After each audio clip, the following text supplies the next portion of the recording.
Hello and welcome to Talk from Superheroes. Hey everybody, I'm Andrew Ivamy. And I'm Diana McCullum. And you're listening to Talk from Superheroes, where every week we discuss a piece of heroic television or film. And this week on the podcast, we are talking about the new Lord of the Rings, The Rings of Power. We are. Amazon Prime's Lord of the Rings of Power, episodes 1 to 4. Specifically, we're not talking about all of the rings or all of the power or all of the lords. Some though. Some. Some of the rings, some of the power. Episodes 1 up to and including 4 is what we're going to be talking about here today.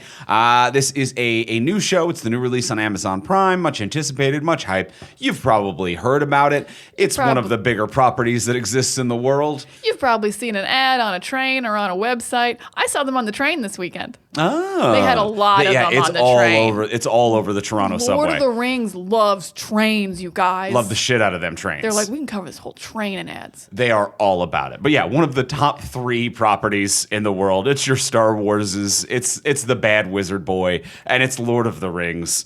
And then maybe you could lump Marvel into one big thing. One of the biggest things in the world. It's pretty big.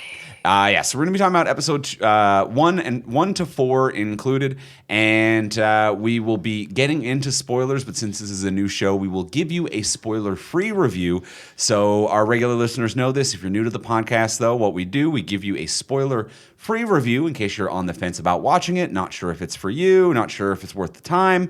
And then once you hear the theme song, that is going to be when we get into the spoiler-filled section. But before we do anything, before we even get into the spoiler-free review, we want to let you, our wonderful listeners, know about an event that we have coming up on November 5th. We are doing an event called Extra Life Game Day. Some of you might be familiar with it. If you are not, what it is a 24-hour live streaming event that people around the globe participate in.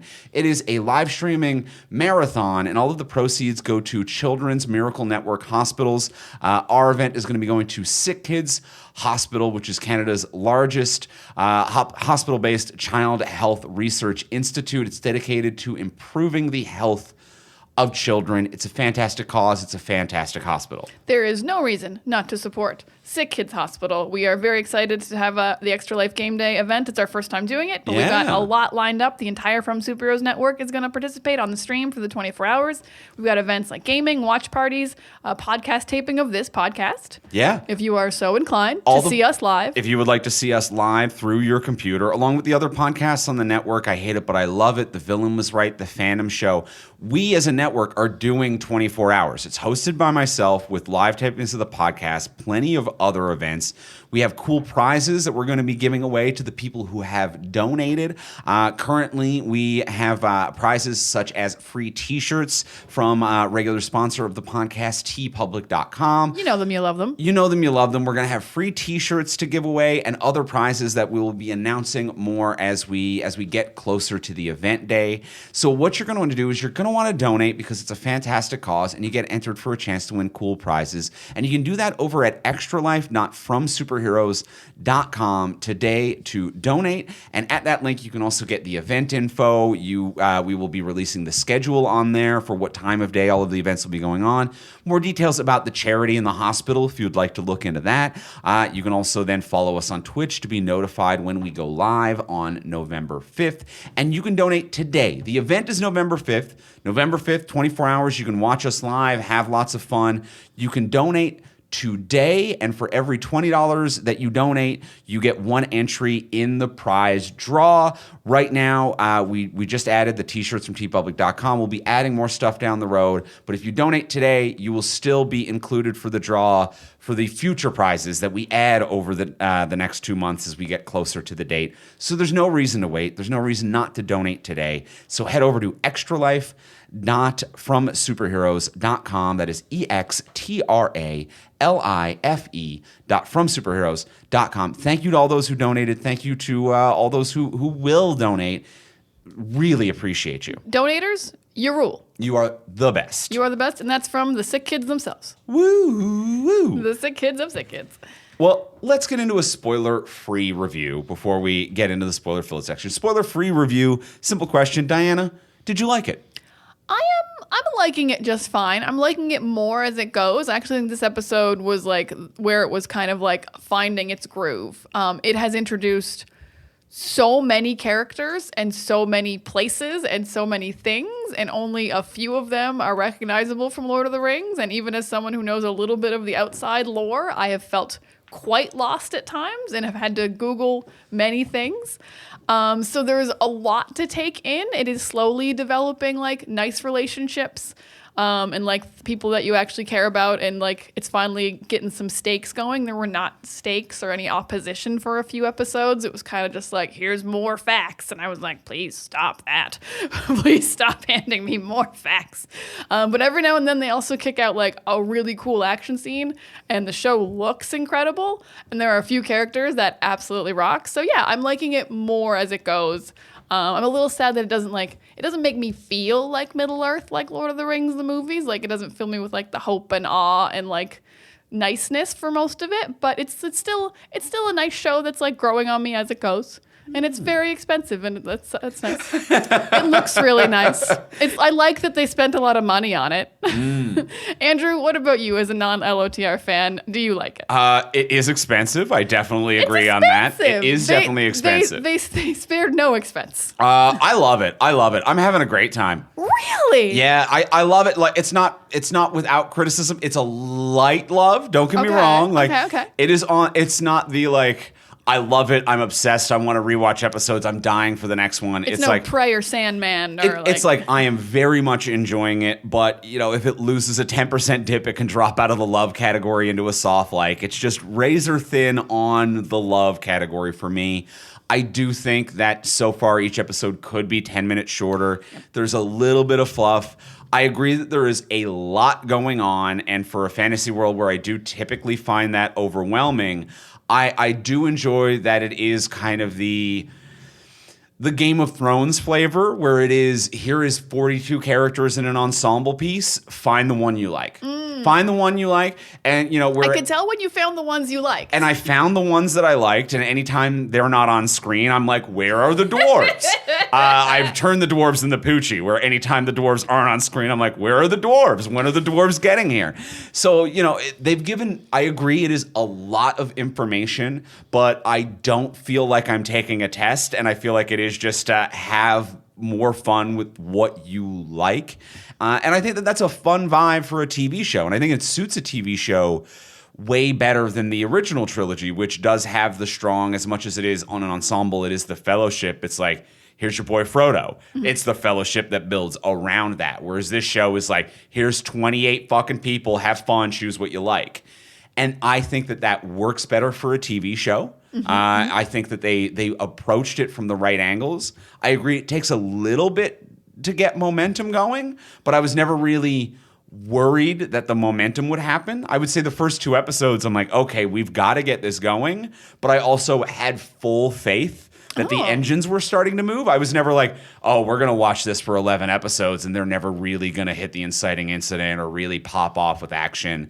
Watching those first 2, I'm like, it's moving a little slow, but I do have full faith that we're about to get moving pretty hard. Oh, I didn't have that much faith, because Lord of the Rings can be such a slow, like, fact-filled, like, I'm an elf, I got hundreds of years, and so do you, apparently. Each one of these episodes is 2 minutes longer than the last one. Right.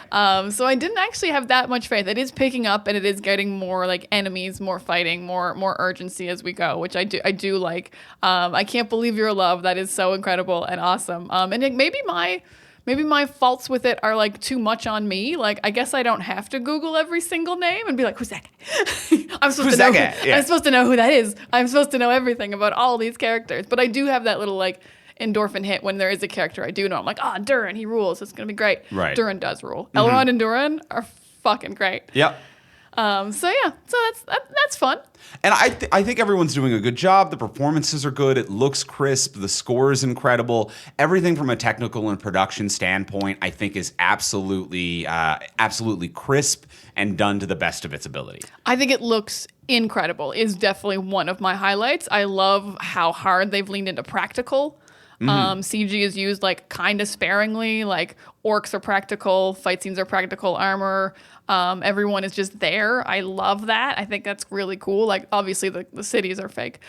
We don't have elvish the city cities. and the backdrops, but even then it's executed well and it is integrated in a way that is hard to notice, other than knowing that nothing actually looks like this, but it's very well integrated. Yeah. So that's cool. Yeah, I'm a love, and it's somewhat critical of elf society, which I'm down. If you listen to our Lord of the Rings episode, I'm down with criticizing elves. So this show has A, more dwarves, B, criticizing elves, C, Andrew is all in. I only needed A and B. I just needed two. I just needed A and B. You are an easy man to please. You flip those two, and Andrew's in, baby.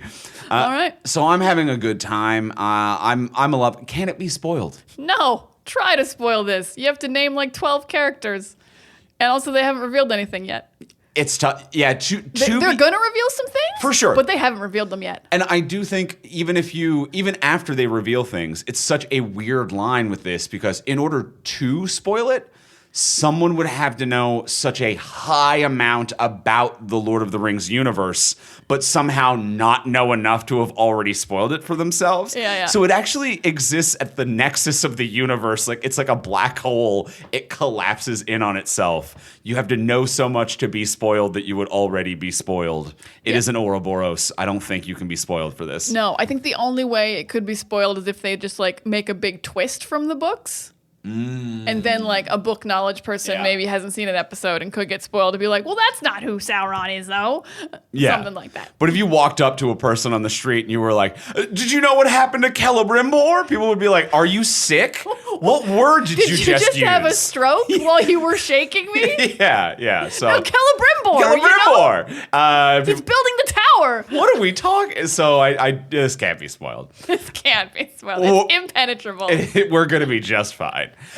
We didn't need this part. We did. Well, hey, we're all having fun. But you don't know if you need it until we do it, which is why we do it. It's a reassuring segment to have. You got it. People need to know. Well, let's get into the spoiler-filled section of the episode. Let's talk about it. Let's talking about Lord of the Rings, The Rings of Power, episodes 1 to 4. Let's get into it.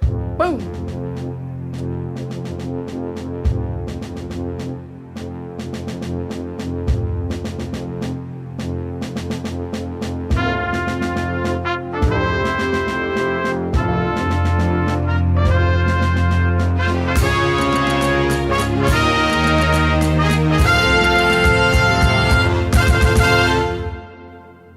All right, so we have seen the 4 episodes. We are spoiling things now, but as we discussed, I don't think it can be spoiled that much. I'm sad that you don't like it as much as me. I'm also sad about that. That's a real bummer to me. Yeah, because I liked it a little bit more. This is your thing. I wish it was more your thing or more a likable version of your thing. It's slowly building to it because, like, to me, Lord of the Rings is all about like friendships and relationships and like hope overcoming darkness. And right now, like the friendships are slowly building. We don't have a lot of like built-in relationships in the story they're deciding to tell. So you have to like kind of go on this journey of building the relationships. Mm-hmm. And also, we're not fighting a lot of darkness other than Arondir.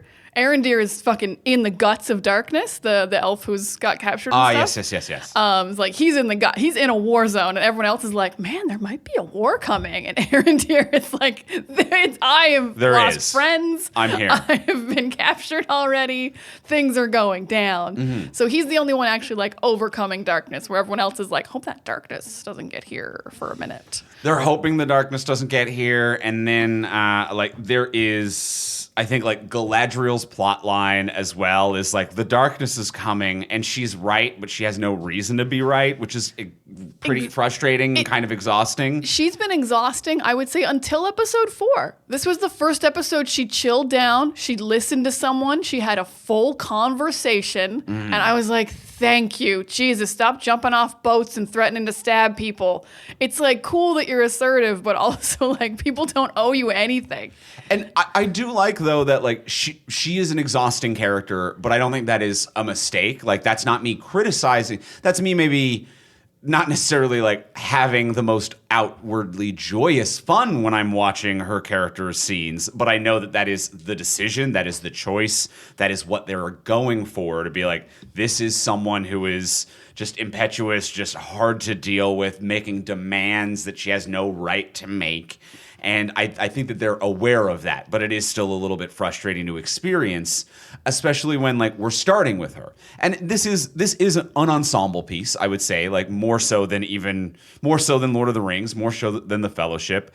Maybe she has a bit more screen time than anyone, but it's pretty much a true ensemble. But we are starting with her in episode 1 to be like, check out her. She is very much the star of episode 1, and it's like, and then also check out how she's not exactly likable. And I like that criticism of the Elvish world, but it gets a little bit grating when it's kind of introduced as our lead character. Yeah, she got a lot of screen time, and like grating to the point where like her soldiers were like, no, we can't stand it, we're mutinying. Like so the show like definitely is like, she's not right, but she's right. And they've given her like an arc to have. Like she has somewhere to grow. They've introduced this character to be like, she has to learn. And we just saw that. Like Halbrand was like, you're good at war, but you're not good at politics. Yeah. Like you have to learn how to actually talk to people instead of just fighting. Yeah. So this is the arc she's going on. So yeah, they've definitely given her an arc, but you're right. This is an ensemble, but episode 1 feels like the Galadriel show. Yeah. And she's just so in your face. And I think it is just, it's grating as an audience member, and we've seen this in other media and other stories as well, when it's very much the hero is right because later they are proven to be right, but not because they have been given any information that actually would lead them to believe that. And I think that this character, you're right, it is a good journey, becomes self-aware of that. And Halberd, is it? Halbrand. Halbrand does call her out on that as well, to be like, you are doing this as your own penance. This isn't actually about saving the world. This is about either dying yourself or just doing this forever as some kind of a guilt or whatever it is that you're feeling. So just flat out calling her out on exactly what it is. But yeah, all of the beginning, she is right only because we as an audience know her later to be right. When it's just like, I found a symbol. And her team is like, yeah, that literally could be anything from any decade or century, meaning anything, anywhere. And she's like, this means he was here. We need to keep going. And even then, I don't know if she was right, because it turns out the symbol later is just the map to Mordor, which is in the opposite direction. So it's like, maybe he was here once, maybe he was there recently. You've actually completely misunderstood the symbol and the purpose and misread the situation. So pretty wrong, but a good performance though. I will say it's another example of like the actor is doing exactly what is required. Mjolnir Clark, exactly what's required, really nailing it, and just designed to be a little. Yeah, she is really good. I will say we do have this trope every now and then of like a character who is right because they end up being right, and I feel like it's actually, though, a little less annoying this time, because I don't mind a character who thinks they're right, or at least is like checking every angle to make sure that Sauron is dead when you're immortal and literally have all the time in the world. That does make it a little bit more forgivable. Like, she hasn't like wasted her mortal life making sure Sauron's dead. She's like, I can't die, so I am just going to keep on looking for this motherfucker until I find him. And so that I actually think is a little bit more acceptable than when I'm like, you're a person who's going to die at 60 and you've spent 30 years doing this and getting other people looped into it or whatever. So Immortal Elves, it's like, how else are you going to fill your day? Right. What else are you going to do other than try to hunt down Sauron? Find something to do. And I think or wait to be sent home, which seems to be the other thing some of her people do.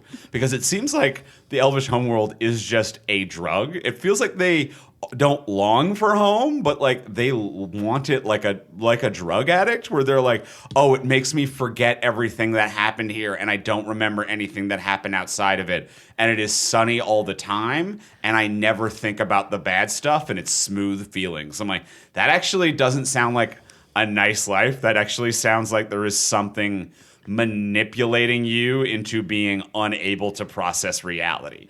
Okay, I mean, I get what you're saying. It's more like a heaven scenario if you don't think heaven sounds nice. I think it's tough. I get what you're saying though, because it is slightly like a drug. Because if I recall from the books, the way it's described is they don't long to go home until they get close to the ocean and that they see the water and they're like, "Fuck, I gotta go home." And then they hear the calling, and then they're like, the addiction kicks in once they see water. Once they get close to the gulls or something. So yeah, there is definitely, Galadriel having to turn away to not get addicted to the Undying Lands is kind of like... It'd be like, if I get a hit, I won't stop. Yeah. And I think that, like, I see what you're saying, that it's meant to be, you know, a heaven, akin to a heaven, or this kind of, like, celestial or astral, incredible state of being. But they also have their own gods. So I'm like, for something to be heaven on earth is literally how people would describe just drug land. I don't know. It feels a little weird to me. See, I had more questions about the boat. Because the boat was going, and I don't remember which king that was. It wasn't Elrond. Whoever the king was, Gil-galad, I think. He was like, you all soldiers, you get to go to the Grey Havens because you did such a good job. So the boat's going, and the boat is like half soldiers and half just like servants undressing them and taking their swords. And I'm like, those servants get to go to the Grey Havens? Just so that someone could be like, let me take your shirt off for you. Interesting. Or does that boat turn around later? Like, did Galadriel not have to jump off? Right. Like, would that boat have, like, did the servants just come back? Right. And, like, next boatload. Right. Like a cruise ship. Like, or I was thinking more like a train going into a terminal station where it's just going to stop and automatically go back the other way. Yeah, I'm not sure she had to jump. I don't think the Grey Havens are supposed to be, like, a prison. Interesting. But she is just hanging on by a thread at all times. Oh, every version of Galadriel is. And that is spot on for Galadriel to be like what we discussed in the Lord of the Rings episode, to be like, this woman's hanging on by an absolute thread. She is almost falling apart at any given time. And for this show to be like, oh, she has been like that for a while.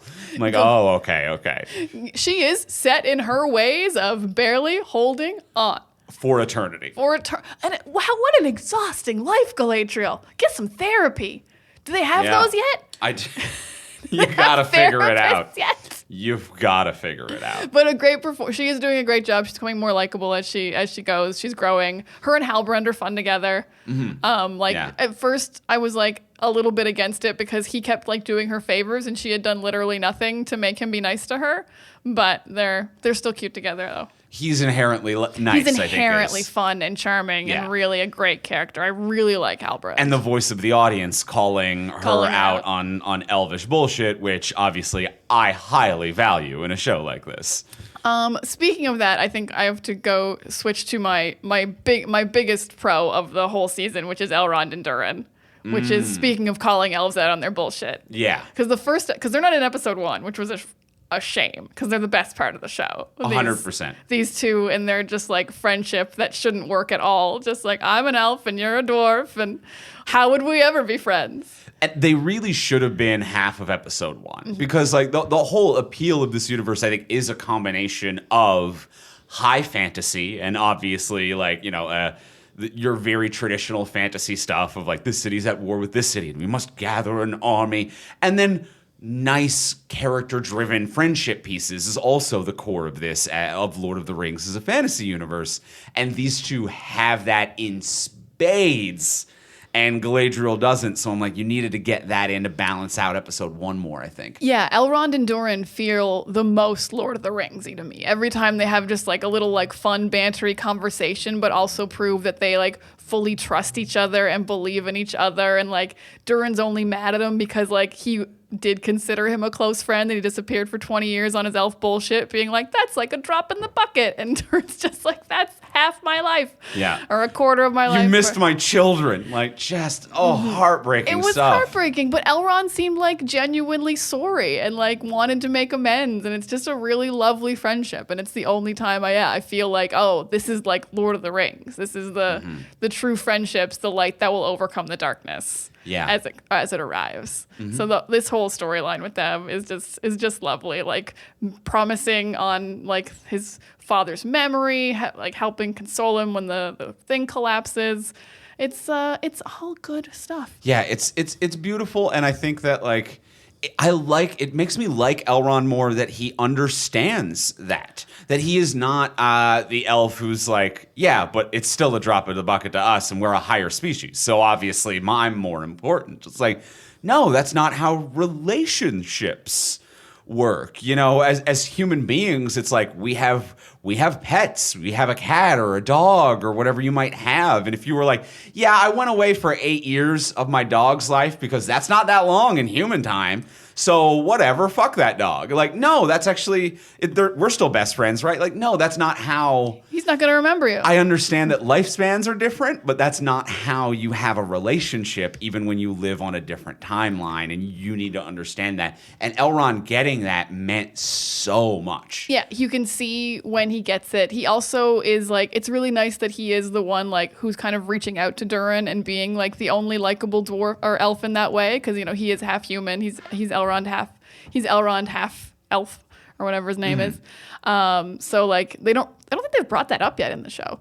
But it explains why he's more like, oh, I love dwarves, I can get along with them. But he also is just so like willing to like have humility. Like he knows he's gonna lose that rock breaking contest. Right. Or did he even like lose on like, I don't think he elves did. don't get tired very easily. So I actually feel like he could have kept going. Like his axe breaking wasn't his fault. It's on the axe. Well, he got a fresh axe, but He then did. still chose to yield. But I think Doran's sigh of relief shows He that made the right call. Yeah, and even Doran's look beforehand was like, Elrond, I need you to yield. You gotta take a knee. Yeah, you know when you see someone's eyes screaming as a friend, and it's like, oh, I feel like there was that in that scene. I'd be curious to know if the actor wanted that subtext to be within there, but that was how I read it. I read the eyes screaming, saying, please yield as a favor.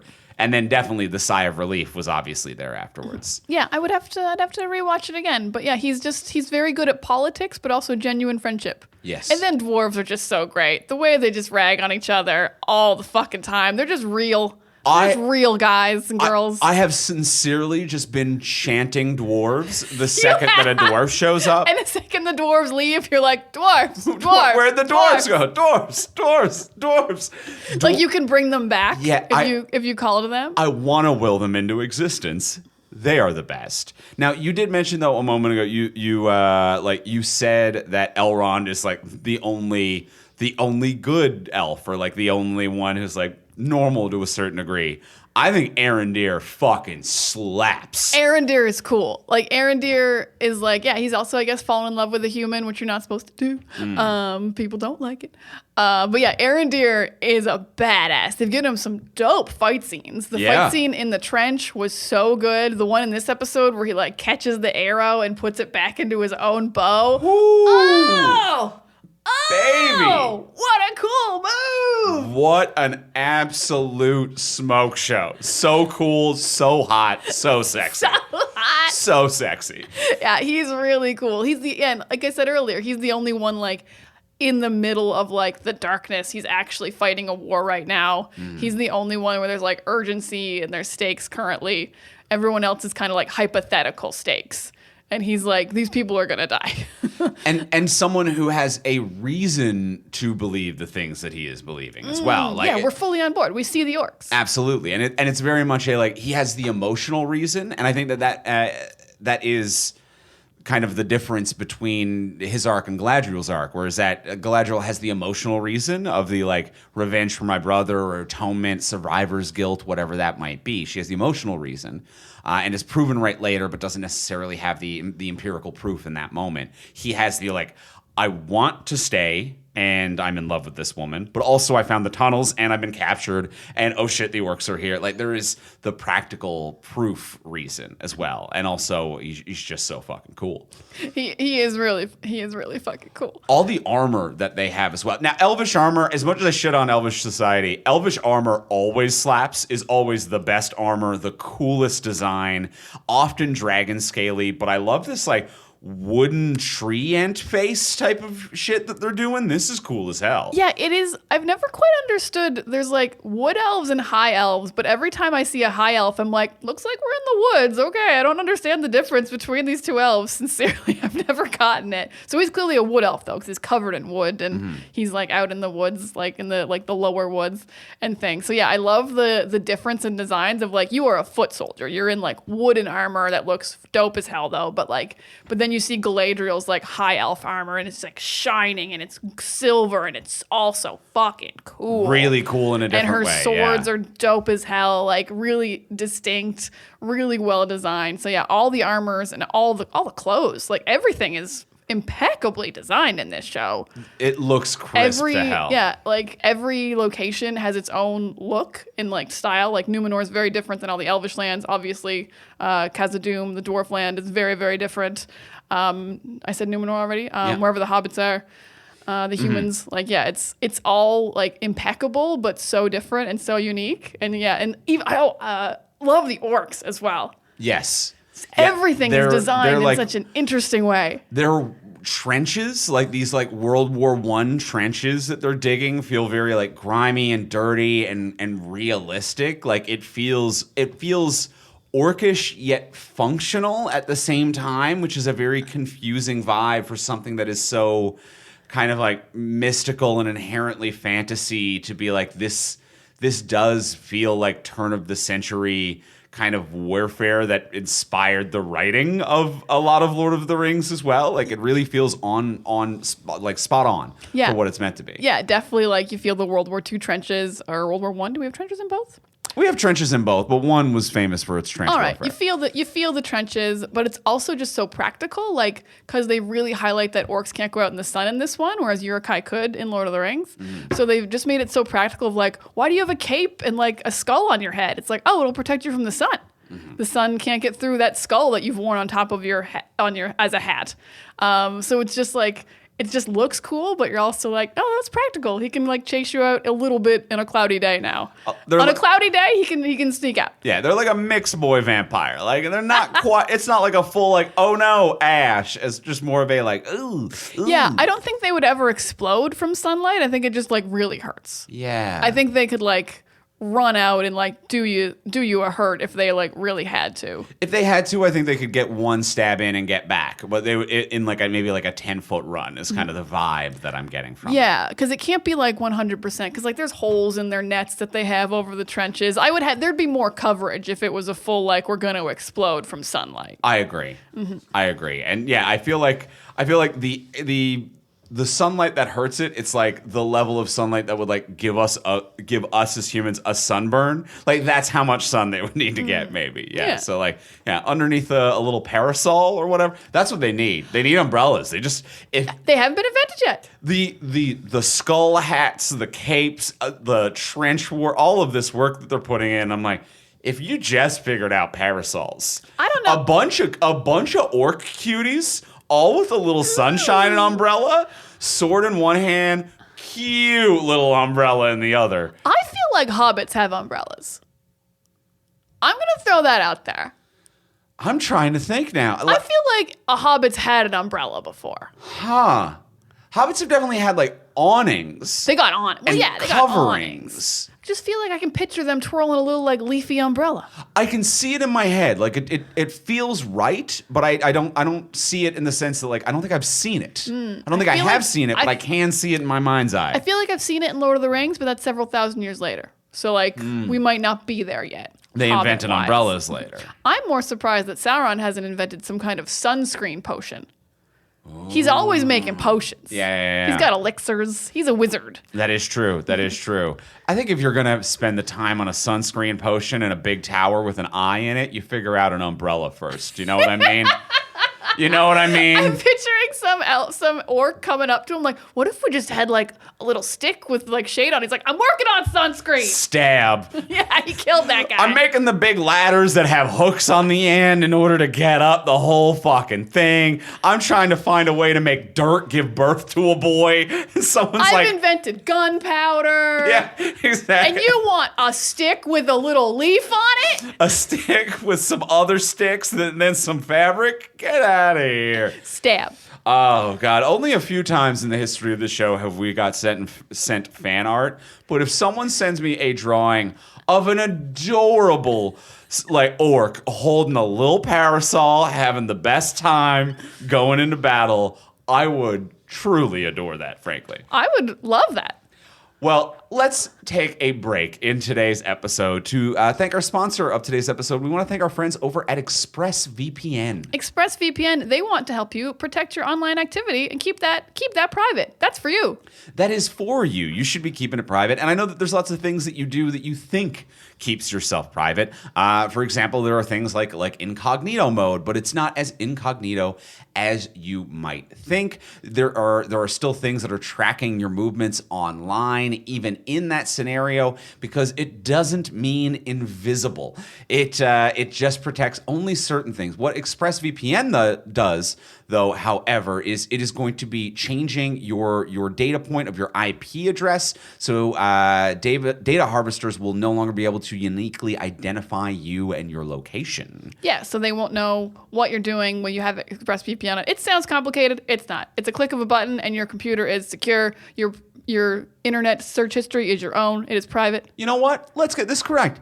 It is complicated. It's wildly complicated, and the people at ExpressVPN have done all of the complicated side of it for you. Fair. It's easy for us. I will not minimize the amount of work that the people at ExpressVPN have done that I will never fully comprehend, understand, or be able to recreate on my own without their wonderful help. So anytime you connect to them, you are going to get a random IP address shared by many other ExpressVPN customers that makes it harder for third parties to identify you or harvest your data. And you can use it on your phone, your laptop, a smart TV. All you have to do is just tap one button for instant protection. It's really simple and smooth. Yeah, I automatically turn on when my computer turns on ExpressVPN. I'm like, yeah, no one needs to know what I'm up to. That's my private business. Thank you, ExpressVPN. That's my personal private business, and I've got it on all my devices, and it's super easy. So if you really want to go truly incognito and protect your privacy, secure yourself with the #1 rated VPN, visit expressvpn.com/TFS and get 3 extra months for free. That is expressvpn.com/TFS. Go to expressvpn.com/TFS to learn more. And thank you, ExpressVPN, for your support. Thank you, ExpressVPN, for your support and your security. And now, back to the Rings of Power. I think we have to get to Hobbits. I was also thinking we should get to Hobbits. I think they're all cuties. They are so cute. Scamps. Nothing but scamps. Just a big whole field of scamps. Oops, all scamps. It's like crunch berries, but with just scamps. Scamping it up, being scampy. Different layers of scamps. Mm-hmm. You got your elder scamps. You got your young scamps who are scamping a bit more. You got your Gandalf scamps. Mm-hmm. He's probably Gandalf. That's all I'm saying. Yeah, we all think he's... We'll get into that maybe in a minute, but it's still a version of scamp. Still a version. Gandalf's a scamp. Gandalf is a scamp. Every version of Gandalf is a scamp. But this is setting it up that maybe he got his scampiness from these other scamps. I actually love this because I feel very strongly this is not in any of the books that this is where Gandalf landed or anything. They added hobbits because they were like, we need hobbits in this story somehow. But it is such a nice idea of being like, Gandalf loves hobbits because they found him when he was born magic yesterday and had no memories and they helped him out. When we realized he's born magic yesterday is the new trope, which is a funny turn of phrase if you are already familiar with the expression born sexy yesterday, which is a sexist trope of writing of female characters in film and television. He's born magic yesterday. Mm-hmm. And it's delightful and fun, and it really works landing inside of a bunch of a camp of scamps, a scamp camp. Oh, a scamp camp. It's a scamp camp. It's not Hobbiton. It's a scamp camp. And I really like Nori. I like the Brandyfoots. I like that family. I really like everyone. Yeah, she's really sold me on her like scampiness of just wanting to see more than the field they live in. Like just that outlier hobbit who always seems to be the main hobbit who like wants to see more. Like they just got to explore, but most of them are like, just stay safe. But like she's not going against the grain in a way that you're like, this is dangerous or I don't support you in this. She is just like, I wanted berries. Like I left as soon as I saw a wolf. Like she never goes too far.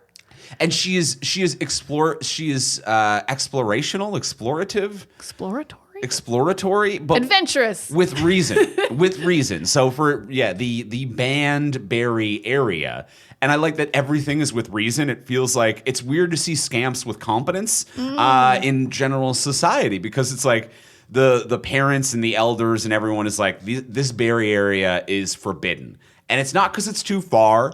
And it's not because we're unreasonable. It is because we know that is where wolves feed and wolves kill us. It is not an impractical fear-based decision. It's practical fear, which is a thing that exists. We have fear for a reason. So it's like, that's very practical. But Nori as a character is like, I understand why we're afraid. I understand that it's not a rational fear. I am going to make calculated risks in order to do the exploration that I would like to do, but in a way that is of a reasonable measure. And it's like, all of it is so reasonable, which sounds boring, but it's wildly appealing. It is wildly appealing. It's so fun. It's so heartwarming. Yeah, there's and also talking about practical effects earlier, when Hobbiton uncamouflaged. Holy shit. What a sequence. These invisible fucks. It was so cool. Just watching like more and more of them pop up and like huge like trailer caravans completely hidden, people just with like bushes attached to their heads, somehow donkeys, like absolutely incredible work hiding this entire Hobbiton set. Like all practically so like Lord of the Rings-esque. And all practically, and they did a great job of the scale as well. Like, these hobbits do feel small again, which is very difficult. Because these are regular-sized folks. It is also because of that, and I think also because, like, the challenge that they have in this one. So the challenge in terms of like practical filming of the Lord of the Rings film, and there's so many famous behind the scenes footage of like the forced perspective, moving sets, and the complex mathematic calculations that were involved in sizing and placing of everything to create an interior shot where there's a sense of scale and size differential. This area, I forget what they call their community, but like this... It's not Hobbiton, but I'm just going to keep saying Hobbiton. This Hobbit community, it's very difficult to make them feel small, because when you are outside in the vast wilderness, it's very hard to get a sense of scale and perspective. But they have done this Honey, I Shrunk the Kids type of thing where like stalks of wheat is something that human beings almost like imperceptibly have an understanding of what's normal. And they've created these things that are a little bit bigger, that are not in your face about perspective and are not necessarily something we all know, but it's just enough of a red flag to our dumb lizard brain evolution to be like, I know how big trees normally are that are that thing. Like there's just enough that's scaled up behind them that it does feel still, even when they're not in a scene with the stranger / definitely Gandalf, they do feel small. And I really think they've done a phenomenal job of that in a very difficult, in a different way, environment of filming people and making them look smaller. Yeah, it is. You're absolutely right. It is harder to make someone look small when there's nothing there to scale them against. Like, there is no... Gandalf's not in most scenes. It is just hobbits, and they have to still feel small. So you have to put them in the costumes with the short little legs so they look shorter. One scene was very brilliant. She went to get water, and the bowl was like a giant tortoise shell. But it was like a giant one instead of a small one. So I'm like, oh, right. So you're much smaller than a tortoise, like a big... I don't think they even have tortoises in Middle Earth, but like it was a good idea for a scale object to make you feel small. Another one of those things where it's like, you know, in my head, I'm like, that wouldn't be that small if I held it. Yeah, and you walk down the street and you ask someone, you're like, how big is a tortoise shell? And most people are like, I don't know, I don't have a tortoise. I've never seen a tortoise. I don't live in an environment where tortoises are. But there is that evolution lizard brain in us where it's like, we all know what a normal size of a living creature would look like, and our brain sends the red flags when things aren't correct, and that's just a great example of selling that. And also the scenes with Gandalf. I actually don't know if they're doing perspective or CGing 2 or 3 characters or what they're doing, because like he's not that tall, the actor. I assume he's not like an 8-foot tall man. I'd be very interested to see the behind the scenes on this as to how they actually accomplished it with if it was practical or if it was visual effects. Yeah, so yeah, really good visual effects, really good visual work, and yeah, great practical work. Truly invisible when they're small, and they feel like such a functional society, and I adore it. They do feel functional. I do feel like there is like this bit of darkness that they are exploring in these hobbits, though. Because, tell me more. Which like I kind of get, like, you know, they're hobbit predecessors, they're thousands of years before the hobbits we know, but like it's just weird that they're like they have I wrote it down. They at one point they run around and they sing this chant, no one leaves the trail, no one travels alone. And I'm like, oh, excellent. You all stick together, no one leaves the trail, no one travels alone. But also, if you sprain your ankle, we leave you to die.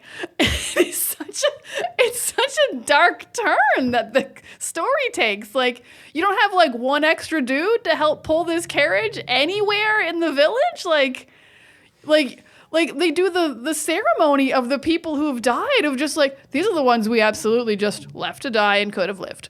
This guy sprained his ankle. This guy fell in the snow. And we were like, well, he fell in 1 foot of snow. 3 of them seemed to die in a rock slide, which I think killed them. But it just felt like, maybe help him pull his cart, dude. Yeah, what kind of society is this? It's not survival of the fittest, but it's almost like survival of the not weakest is kind of how they've approached it, where it is kind of a fucked up dark society where, yeah, they're not working together in a lot of regards. It is we live as a community, but we survive as individuals. Yeah, we have like gossipy heads of state who like just can't wait to pick out the weakest for some reason. And it really feels like the only reason you're not allowed to travel alone is so you won't be found out, because they hate outsiders because they're so inclusive of their own communities. So yeah, it's just this weird like darkness that I didn't expect in the Hobbits of like, they're going to leave this whole family of 4 to die, I guess. Yeah. Or at least not survive with the group.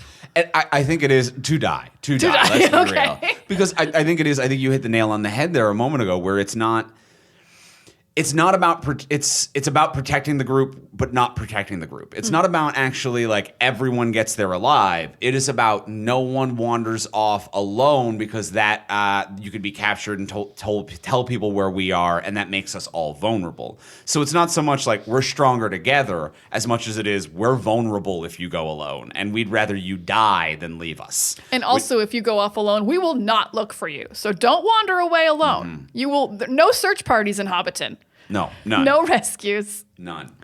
So yeah, there is a darkness there. I agree with you. I hadn't really thought of it as that dark. You're wrinkling my brain a little bit with that. I thought of them as mostly cute. So it's a mixed bag there. Yeah, little dark, which explains though why like they freak out about her helping Gandalf. Right. Because it's like, we don't even help each other.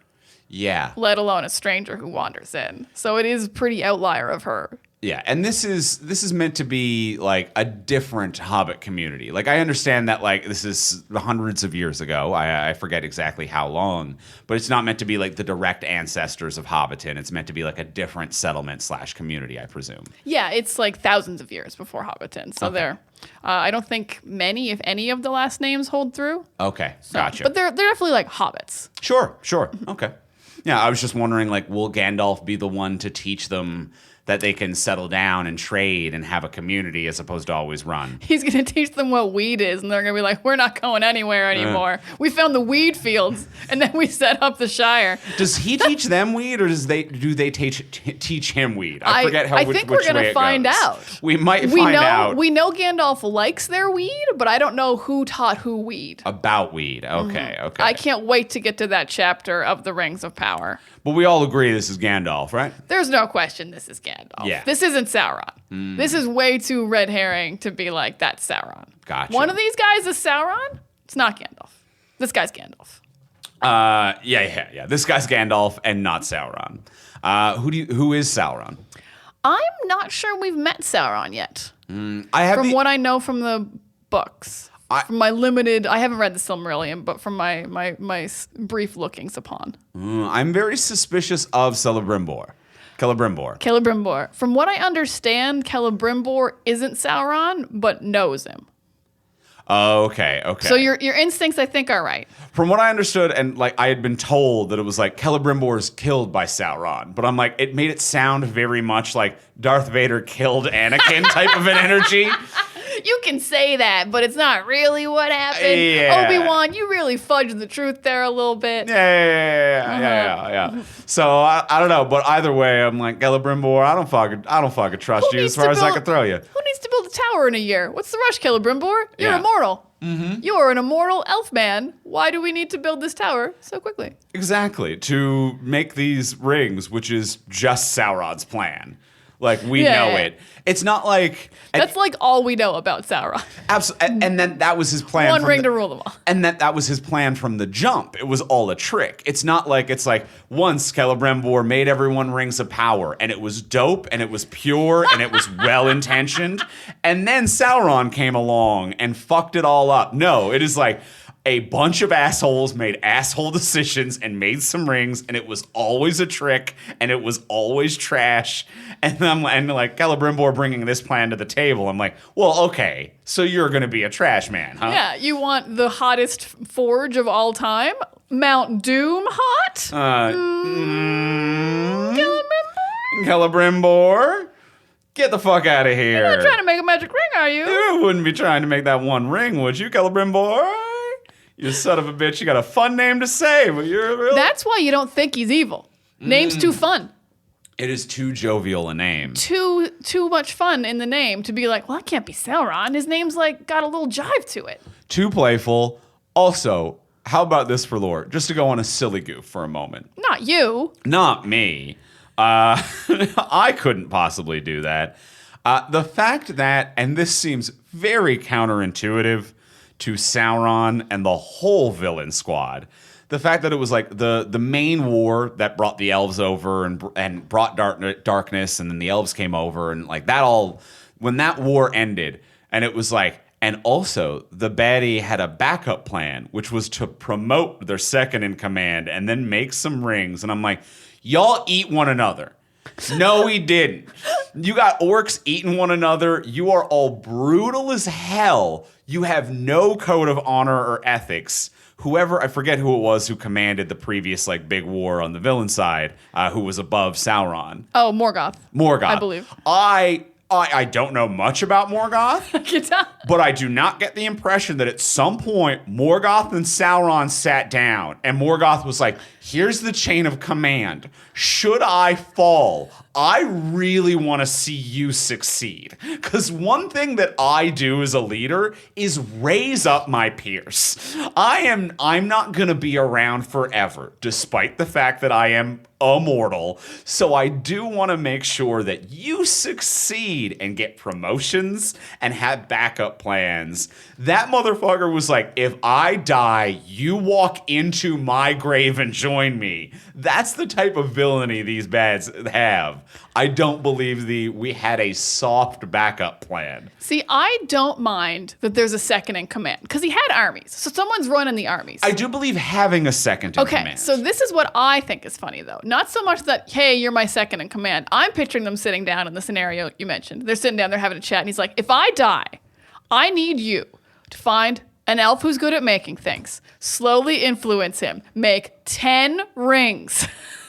9 will go out to the... Oh, right, how many rings? 9 for men. God, there's so many rings. You're going to make a bunch of rings. Give one really good one. Give nice gifts to the people who have murdered me in this scenario. Yes. Rings of power. Powerful gifts. Keep one for you. It's quite a long breakdown of events is what I'm saying. It is. Instead of just like slowly rebuild an army and attack them again. Yeah. It seems more direct. They've got orcs. Yeah. I see the orcs. And the whole ring plan kind of does just devolve into we run at you later with swords. And it's like, okay, well, I feel like we could have just jumped to the old 1-to-1 ratio warfare on this one. So basically we don't need anything in the show. But I'm having fun doing it. That was Goof Corner. That was me doing goof and not a sincere criticism. That was just me goofing, y'all. Here's a goof and a sincerity. A shout out to all the racist assholes who said dwarves and elves and hobbits can't be not white. Fuck you guys. Dwarves, elves, and hobbits can be any race. People deserve to see themselves represented in Middle Earth. Yeah. Everyone loves Middle Earth. It's a fictional world.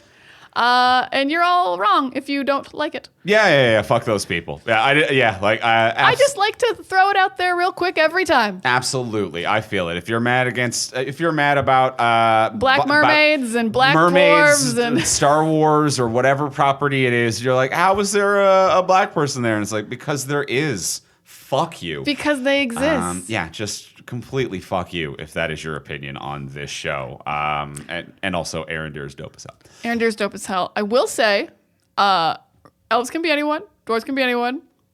I think all elves should have long hair. I think all elves. I don't like this. I don't like these elves with short hair. Has short. I think it's only Arendir. No, Elrond has short hair. No, I mean like long hair. They're supposed to all have like Legolas Galadriel hair. Okay. So shoulder length isn't even long enough for you. Shoulder length is like fine. Like it has to hit the shoulders. Okay. It's got to get down there. Like the dwarves don't all have short hair, and like the hobbits didn't get new looks. Like I think it is. Honestly, they removed the women's beards for this one. We never even seen them with beards. We were told they had them. We were told they had them, but there has been some hairstyling creative differences. I actually support the dwarf ladies with beards. I also don't like that they took that away. Leave them with that, because I think genuinely it is cowardly to say that we don't want our boys to have long hair. Because it also because it means like all the ladies have to have long hair, the lady elves. I'm not going to see a lady elf with short hair, I tell you that much. Okay. So that means like you're just being a coward by not saying boy elves have long hairs. It's sexist, and I don't care for it. Boys can have long or short hair, and the girls all have to have long hair. I think maybe we could see an elf with short hair if we so chose. A lady elf? Yeah. Well, we haven't. So I think it's possible. I think you're just upset because you think longer hair is cuter. I do. And I think that the sexism angle was very forced just now. No, I stand by it. It's true. It's not just because I think boys are cute with long hair. You son of a bitch. I can defend this in court. I don't know if I'd win, but I would put up a fight. I don't know what court would be trying to convict you in this one. I don't think it's a conviction. I think I've been sued. I think it's okay. Or I'm suing? I don't know. I think I'm going suing on. for long hair in Lord of the Rings. Okay, interesting. On the boys. Interesting. Wild choices. They made the wild choice. I like the diversity of hairstyles. I think it works. And also, it's like, I think that like Arendir has the shortest hair. He's got a crop, he's got a buzz kind of buzz cut. And it is like Elrond is like maybe the next shortest, which is still like a medium, like a normal average haircut length.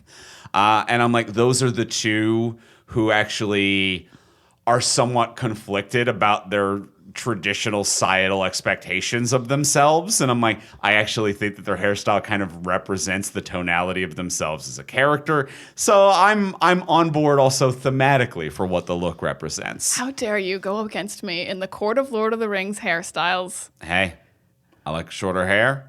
And Arendir can get it. So I don't know what else to tell you here. Arendir can get it. Yeah. So Arendir can absolutely get it. He's dope as hell. I'm tired of walking around our house just yelling how Arendir can get it and hoping that you will pay attention. Hoping that I start a fight. God damn it. I think my last thing is just about Numenor. In some Numenor. Numenor, the men of Numenor, or Numenor Island, or whatever you want to call Numenor. I started out hating how insistent Galadriel is on rolling that R of Numenor. Numenor. And I really grew into loving Galadriel's insistence of rolling that R on Numenor, because it's like she will hit that son of a bitch in a sentence where she did not roll any other R's. where she will be like, we were rolling along the river in the boat on our way to Numenor. And I'm like, you hit that last one so hard, like girl. It ends with 3 R's. Yeah, and it doesn't. yeah. It's 1 R at the end. It's fun. It's fun. I like it. Everyone in the show is very much, we have to pronounce every name the exact way. Like the way people say Galadriel, like Galadriel. Galadriel. You may be queen of your own armies, Galadriel. Yeah. But like everyone's like really changing their tone when they say her name. And she does the same thing with Numenor. You're right. Numenor, I'm conflicted about, because it like, I just feel weird for them, because it's like we were given this island by the elven gods because we did a good job once. And like, we don't want to go to war again. And then the elves give them like a warning of like, we're going to sink your island if you don't go to war again. I'm like, that seems mean. That seems a little mean. And it is rude. It is mean. To be like very like biblical, like angry, like Noah's Ark gods of like, if you don't go die in war, you're going to die from the flood. So I'm going to argue this. Oh, hit me. And this is based on my vague and often terribly ill-informed interpretation of some of the things that have happened. Well, you know what's great about whatever you're about to say? I'm the one who informed you of everything. So whatever you have to say is on me. I don't always recall it correctly, though, so look out. So Numenor is sunk by the elves. By the elvish gods. That's why I'm air quoting elves when I say elves, because it wasn't a bunch of boats. Or the Valar, sorry. It wasn't a bunch of boats shooting cannons until it fell. It was the gods that struck it down, which I don't think they had a physical manifestation of the gods. It just sunk, and it was like the elvish gods did that. But she had her vision at the same time that the dwarves were mining for mithril and caused an earthquake. And part of me is actually like, is there an implied implication of fault lines? And mining is what sunk the island? And they were like, a god did it. This was an act of God. You think it was a tsunami from a volcanic eruption? I think it's entirely possible that the fault line that what mithril is on, and I think that like the dwarves are a very practical society. As much as they pray to the rocks and to the earth is like, don't mine here, and the earth isn't like, don't mine here because that's a feeling I'm sensitive about. The earth is like, this is dangerous. I'm holding a Balrog inside here, and that's what it's telling the dwarves about mithril. And it's like, there's a Balrog, there is a volcano, there is a fault line. And I'm wondering if the timelines match up to be like, did the dwarves unintentionally sink Numenor? What a conspiracy This theory is where I'm at. Andrew I got my has board, I got thrown red out string into the everywhere. Because the Valar have taken, like, responsibility for the sinking of Numenor. Oh, did they? I mean, like, the leaves fall off the tree because the Valar does that. They're like, this is your warning. Okay. But I mean, as far as I know, they took responsibility. Maybe they did just assume it was the Valar. Yeah. Holy shit, babe. And leaves like, falling from a tree could also happen due to the earthquake that just occurred, because of the dwarves mining for mithril on the same fault line that inevitably sinks them. So the dwarves mine for mithril. They open up a Balrog. It causes a tsunami that sinks Numenor, and it sets off Mount Doom, which is also on the fault line. Yeah. That's a big day. Yeah. That's a big day. I think it's entirely possible. Oh, I mean, they don't actually find the Balrog until thousands of years later. Sure. But I think it could still be connected. All connected. We're breaking through like the barriers to Balrog. It's all connected, baby. Actually, this is actually legit great. Because it's like the leaves fell, so that means that the gods are mad and will sink that island. And like that feels like some real human level shit where it was like, well, I saw a shooting star in the sky last night, and that means that God is crying, and that is why a tsunami occurred. And it's like, no, that was actually kind of, you interpreted a lot of shit there that was never directly spoken. But the falling star was actually a being sent from the gods named Gandalf. In this scenario, magic is also real. Yeah, so it's a tough one. Magic is also real. It is a tough one. I can't believe that you have taken a fictional world where gods definitely exist and characters have met them, and you're like, let's disprove gods with science. That's a bold move to have made, Andrew. Science doesn't not exist in this universe. That's the other fucking thing about this. Because the gunpowder was just gunpowder. Gunpowder is just gunpowder. Parasols are just parasols. Yeah. Mithril is a magical element or whatever, but it's like there is still lead and steel and like a traditional blacksmithing, like traditional like metalwork and science exists. But also magic exists. Also magic. But that doesn't mean that everything science is magic, and it doesn't mean that everything magic is science. So you gotta follow the clues. Holy shit. This is fucking Charlie from It's Always Sunny meme right here. Pepe Silva? That's the stranger. Oh man, he's done it. I've done it again. Let's go in for the close. Let's ask the final question of what would you change? So now that we've discussed everything we've discussed, what would you change about this if you could change anything? Before we do ask this final question, we will remind you, as we do every week, and if you've already done this, feel free to skip ahead, but please rate, review, follow, subscribe on wherever you get your podcasts, whether that be Apple Podcasts, Spotify, Podcast Addict. Leave us a little rating and review. If there's another one you use, let us know about that. We always mention these top three, and I'll mention a fourth podcast provider. Stitcher? Anyone using Stitcher? Shout us out in a review. Let us know. It helps us move up the charts. It helps us find new listeners, and it encourages those listeners to actually hit that download button once they have found us. And that's a free way to support the podcast. If you want to support the podcast monetarily, you can do that over on Patreon, which is a monthly subscription service that allows you to subscribe at whatever level you can afford. You can do $1 a month, 5, 10, 15, 20. You know what numbers are. Anywhere in between. Choose a number. You can do that. And depending on what your subscription level is, you'll get different levels of cool bonuses from the network for it. For example, at the $10 hero level, you will get a bonus episode of this podcast every single month. If you want more Lord of the Rings, we did an episode about the Two Towers that is over right now on our Patreon page. You can go listen to that. That's more Lord of the Rings action waiting for you. Only available on Patreon. More of our Lord of the Rings takes. Two Towers is on there.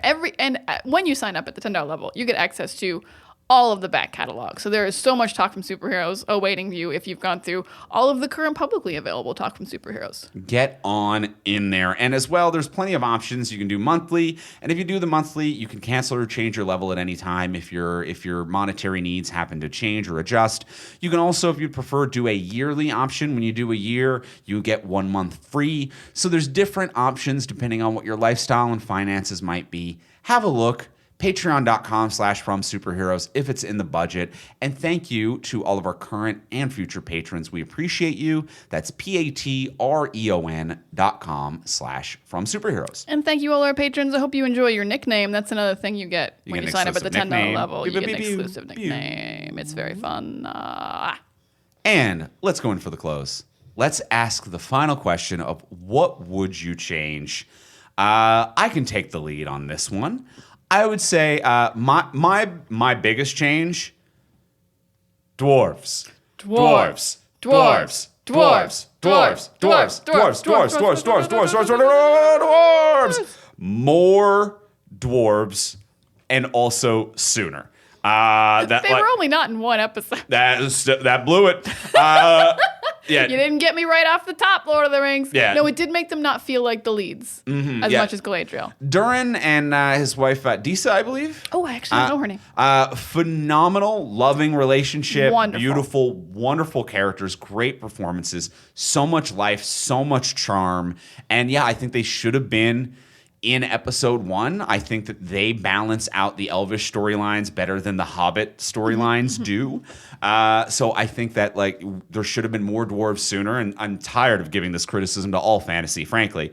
And I know that I'm a dwarf lover, but I sincerely removing trying to remove some of my subjectivity, like some of my personal preference and bias, I still think it would balance the show better if they went to the dwarf storylines sooner in juxtaposition to the Elvish storylines.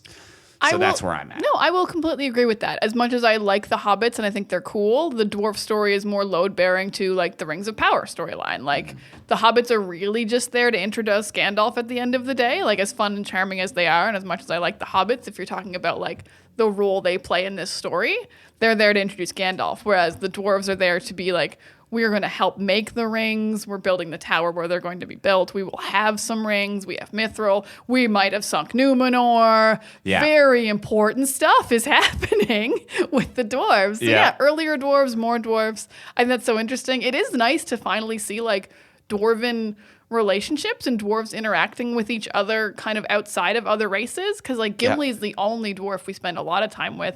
And even in the Hobbit movies, even though it's mostly dwarves, Bilbo is such the lead that you don't really feel like you've met the dwarves even after 3 movies in those. Absolutely. And you know, the Hobbit movies have their own series of issues and whatnot, but I love dwarves, and even after watching 3 Hobbit movies, I was like, "Did they have any dwarves in it?" Like that was literally, and 13 dwarves. I know that empirically, like I know that is the fact. But I finished watching that trilogy, and I'm like, I actually don't feel like I hung out with a dwarf. Yeah, the Hobbit movies are not a celebration of dwarves in any way. And this within a scene, I felt it. So yeah, I feel like they needed to change what they intercut between, because I can't remember what the exact pacing is, but it feels like they went from like Galadriel to Arondir. They went from like elf story to like hobbit, elf, and then like the next episode it was just like it didn't feel right. And I'm like, I feel like Galadriel and Durin are good, like a back and forth, like if you were blocking an episode like that, like Galadriel to Durin, and I feel like the Arondir to the Hobbits is a much better balance as well. So I feel like they're juxtaposing and placing the scenes in the wrong order. So yeah, dwarvish shit sooner and partnered differently with the contrasting storylines. That's my big change. I love that change. I think that absolutely works. More dwarves. Elves should have long hair. I was about to ask what your change is. I think we can all agree. Sure. Boys need long hair. You're cowards if you're not. But if we need another change, Your Honor. I mean, that's the judge in the court. I literally had not said anything. I'm talking to the fictional judge who's adjudicating this case that we were both arguing. I think my actual change would be, I think it's so messy. This whole Galadriel jumps in the water, happens to run into Halbrand, and what the fuck is Halbrand doing out there on a rickety piece of raft with 8 people that we're just going to sacrifice to a sea monster, and then the Numenorians find us. I totally forgot about that sea monster. Yeah, there's a sea monster. And that Galadriel just like kind of dips out on, and then calls Halbrand a coward for also dipping out on it. And I'm like, you didn't stay and fight the fucking sea monster. Oh yeah, but also Galadriel's a hypocrite. Yeah. Galadriel is a hypocrite. Yeah. He's like, I saved you. Yeah. Like, I brought my little boat, what was left of my little boat out here, and I pulled you up. So shut up, Galadriel. Basically, I'm like, shut up, Galadriel. Shut up, is my change. Yeah, all right. I actually am embarrassed that I don't have my fix prepared for how this works better, but there's definitely got to be a better way. I would love a version where she actually like sees his lands being attacked somehow. Like he just tells her that there's orcs, and she's like, well, this is my new, and she's so gung-ho about everything. Of course, she's gung-ho about getting there and fighting these orcs that have taken over the Southlands, but like a little bit more evidence, her seeing it, maybe getting washed away to Numenor after that. There has to be a better way. Because she found her answers by coincidence. Yeah, she didn't. Yeah, she literally just jumped off a boat and her answers were there instead of like this whole long journey she'd been on finally paying off of getting clues and finding signs. I feel it. I love it. I'm on board. Excellent. We've done it. We've done it. We've done it again, as we always do. That is it for us talking about the Rings of Power. We will be back next week talking about the 2003 Hulk. Never seen it. Gonna talk about it. Never seen it. Gonna talk about it. Yeah, we will be doing She-Hulk Attorney at Law once the season has been completed. We'll be doing the season as a whole. And we're like, let's build up a little bit of that. Dip into the archives. Let's get some Hulk. Let's get some Hulk. The 2003 Ang Lee, Eric Bana Hulk film, the spectacular, No, he's just the Hulk. I was using that word. Oh. Yeah. Little spoiler then. Also, I don't think Hulk ever used spectacular. That was Spidey's. Spidey Yeah, gets that's spectacular. Spidey. That's Spidey. So we'll be talking about 2003 Hulk next week on the podcast. In the meantime, if you want to get a hold of us, you can find me online at Ivimey, Ivimey. You can reach me at Words of Diana. And you can reach both of us at From Superheroes. And we'll talk to y'all next week. Bye.